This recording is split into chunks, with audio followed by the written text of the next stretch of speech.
Subscribe and download over 1 million code snippet including this tutorial from codegive.com, link in the description below. Certainly.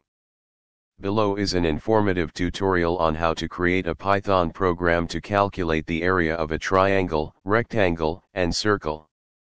I'll provide code examples for each calculation.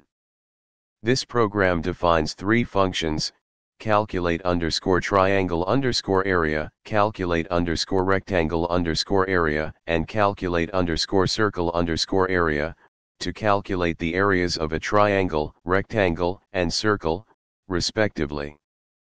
The main function prompts the user for input and displays the calculated areas for each shape. The program uses the math module for the value of pi when calculating the area of the circle. ChatGPT. Sure, I'd be happy to help you with that. Let's create a Python tutorial that covers how to calculate the area of a triangle, rectangle, and circle. We'll provide code examples for each shape. Here's the tutorial. In this tutorial, we will explore how to write Python programs to calculate the areas of different geometric shapes, triangles, rectangles, and circles.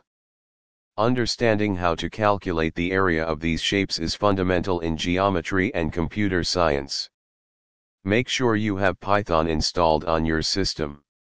You can download it from python.org. The formula to calculate the area of a triangle is given by area equals 2.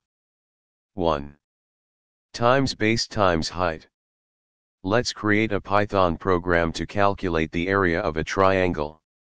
The formula to calculate the area of a rectangle is given by area equals length times width. Here's the Python program to calculate the area of a rectangle. The formula to calculate the area of a circle is given by area equals pi times radius. 2. Here's the Python program to calculate the area of a circle. Now you have Python programs to calculate the areas of a triangle, rectangle, and circle. Feel free to use and modify these examples based on your specific requirements. Understanding these fundamental geometric calculations is essential for various applications in computer science and engineering. ChatGPT.